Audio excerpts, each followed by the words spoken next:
If you're watching this channel, you already own water, canned food, and a flashlight.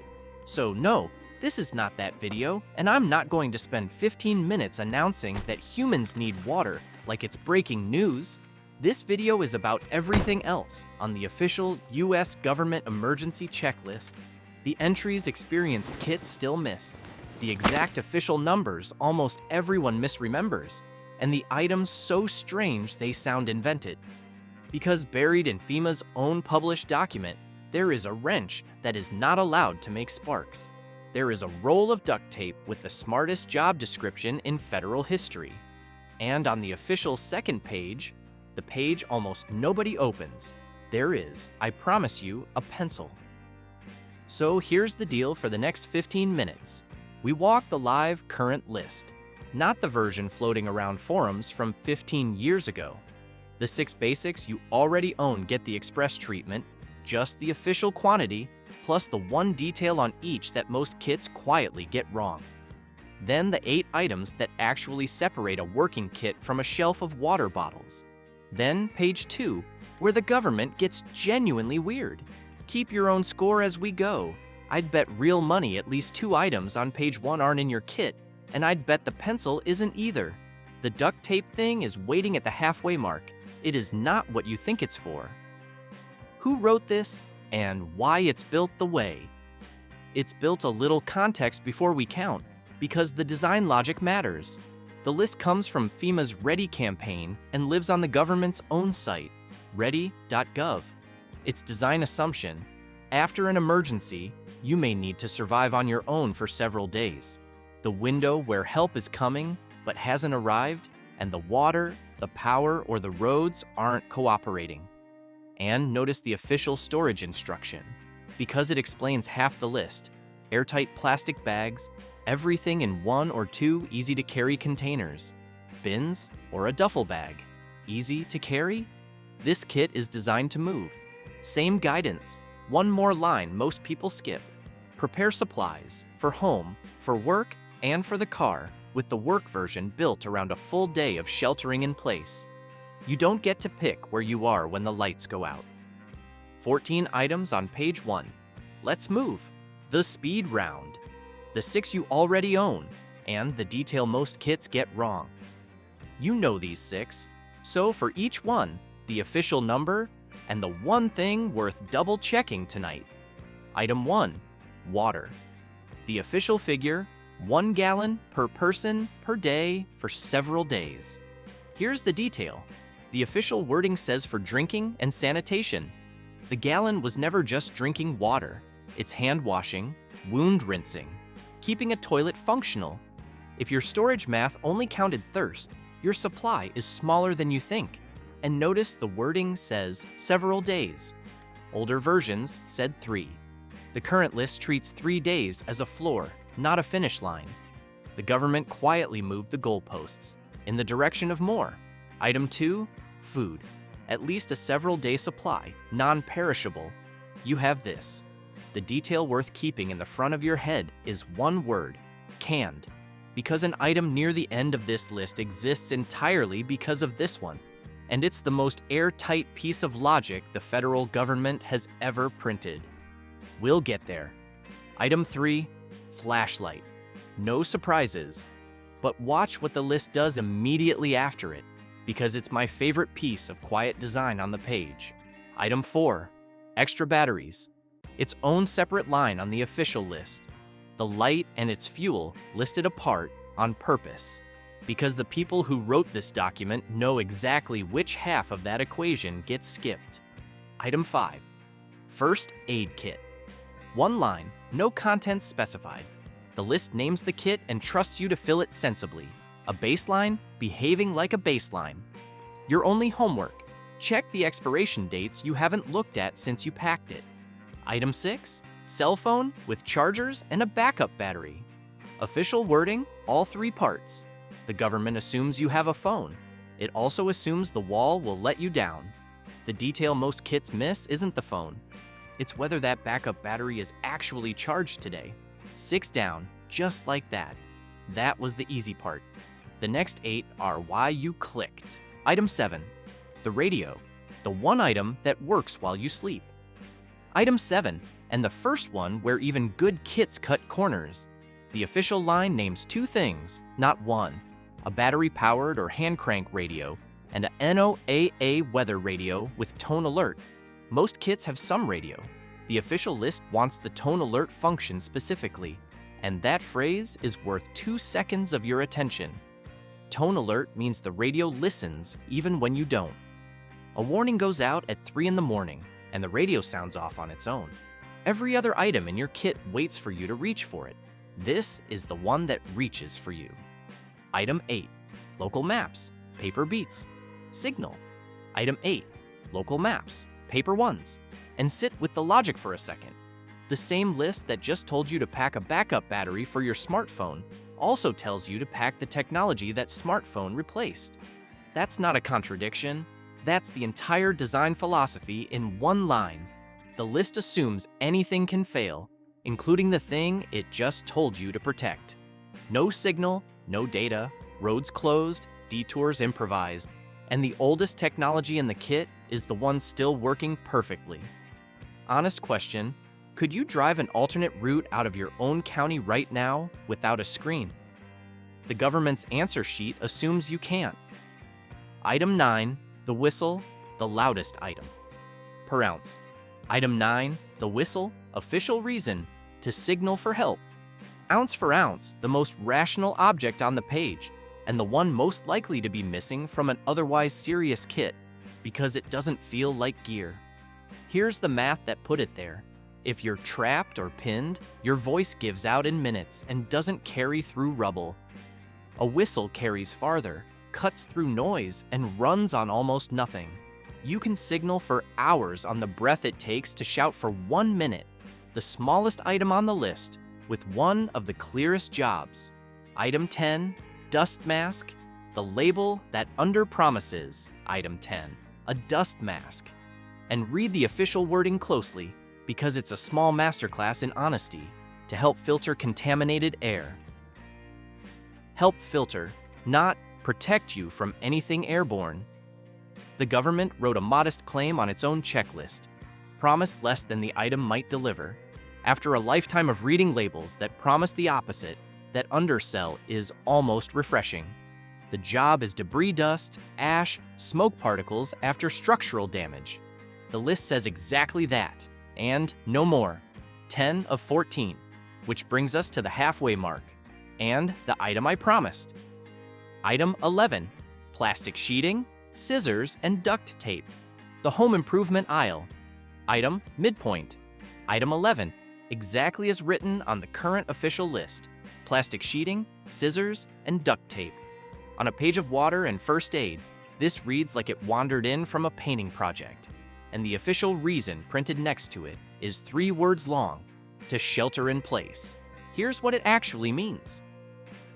Some emergencies, a chemical release, a hazardous materials accident, certain kinds of airborne contamination. Flip the script. The danger isn't wind or debris. The danger is the air itself. And in that scenario, your house's normal, healthy ventilation, the drafts, the vents, the gaps under doors, becomes the delivery system. The official answer: pick one interior room and temporarily seal it. Windows, vents, the gap under the door. You're not building a bunker. You're buying clean air and time with materials that store flat in a drawer. MacGyver made a whole career out of duct tape, and even he never got a plot line this good. The federal government's official defense against contaminated air is a roll of plastic and the most American adhesive ever invented. One more detail, because it proves someone is actually maintaining this document. The current version added a word older versions didn't have: scissors. Somebody at FEMA made the case that sheeting you can't cut to size isn't a plan, it's a tarp. The word got added. The list is alive.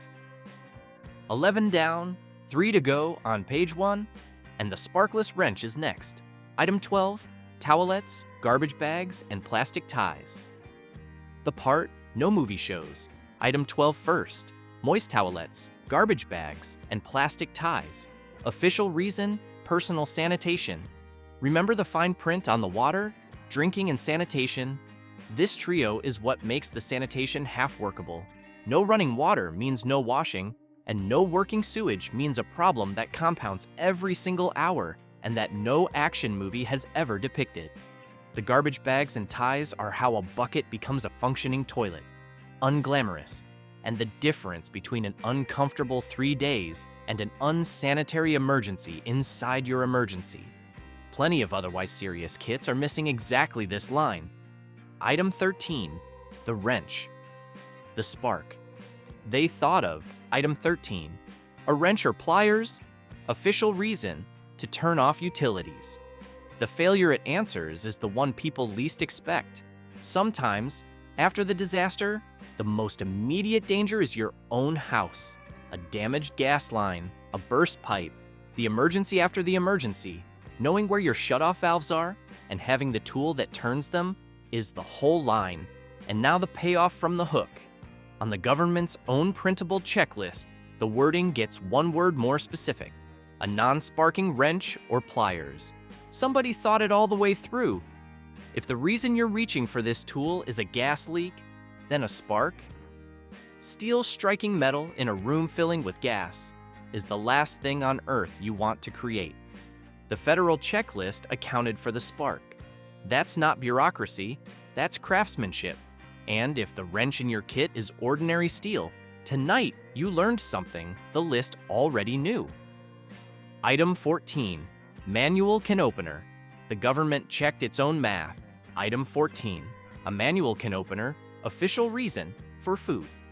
The payoff from the speed round, the list told you to store several days of non-perishable food, which for most households means cans. A wall of canned food guarded by an electric can opener during a power outage is not a food supply. It's a very well-organized failure. The final item on page 1 exists to close a loop the second item opened. 14 lines, and the list still remembered to check its own math, and that is 14 of 14. Page 1 complete. How's your score? Now for the part of the document that even people who've read page 1 skip entirely. Page 2, where the government gets genuinely weird. FEMA's document doesn't end at 14. There's an official second tier. Additional emergency supplies. And it's where the really underrated material lives. Cash. On the official list, and for a reason even thoroughly equipped preppers overlook. When the power's out, every card reader in town is a paperweight. The list even says cash or traveler's checks. Yes, traveler's checks, a phrase that tells you this document has been faithfully maintained since a very different era, and I find that oddly reassuring. Important family documents, copies of insurance policies, identification, bank records, stored electronically or in a waterproof portable container. The item that matters most in the week after the emergency, when rebuilding starts and everyone's asking for paperwork. Matches in a waterproof container. Note the second half of that line. The government didn't just list matches, it listed the failure mode of matches. A fire extinguisher, officially on the list, and my honest bet for the single most skipped item in this entire document. Everyone plans for the disaster outside. The list also planned for the one in your kitchen. Sturdy shoes and a complete change of clothing. Officially listed, and the official work kit guidance goes a step further, specifying comfortable walking shoes. Because the government's quiet planning assumption is that at some point, you may simply have to walk. The least tactical item ever put on a federal list, and one of the most likely to actually get used. And then, paper and pencil. The pencil from the hook. It's genuinely on the federal list. Think it through and it's airtight. Phone's dead, and you need to copy down the address the radio just announced. Leave a note on the door for family. Keep track of medication times. Every other tool for recording information on Earth needs a battery. This one needs a sharpener eventually. Books, games, and puzzles for children. Also official, the federal government's disaster document formally recommends board games. Because 72 hours in a powerless house with bored, frightened kids is a documented emergency of its own. Morale, it turns out, is federal policy. Honest corner. Where the official list honestly stops. Now the honest part, because the document itself is honest about it. The official page never claims this is a complete plan. It says, plainly, to start from the basics and then account for what makes your household different. Pets, seniors, medications, anyone who doesn't fit a one-page average. And it adds the step almost nobody does. Rethink the kit every year because your household changes. And keep versions where your life actually happens. Home, work, the car. A perfect kit in the hall closet does nothing for the emergency that finds you at your desk. So the honest read, FEMA published a floor and said so in plain sight on the page itself. The list's biggest limitation is printed on the list. In a world of products that promise everything, there's something quietly trustworthy about a document that tells you exactly where it stops. Finale, the full list, one breath. The recap you've earned, page 1 in one pass. Water, a gallon per person per day. Drinking and sanitation both. Several days of non-perishable food. The flashlight and the extra batteries, it's nothing without. The first aid kit. The phone, chargers, and backup battery. The radio with the tone alert that works while you sleep. Paper maps, the whistle, the dust mask that promises only what it can do. The sheeting, scissors, and tape for sealing a room. The sanitation trio, the non-sparking wrench. The manual can opener that makes the food supply an actual food supply. And on page 2, cash, documents, dry matches, a fire extinguisher, sturdy shoes, a pencil, and board games. By official recommendation of the United States government. 14 items and a second page. Written by the people whose job it is. Still the least read bestseller in America. So, final score. Out of everything we just walked, both pages, what's the one item you'd bet is missing from most serious kits? My money's on the fire extinguisher.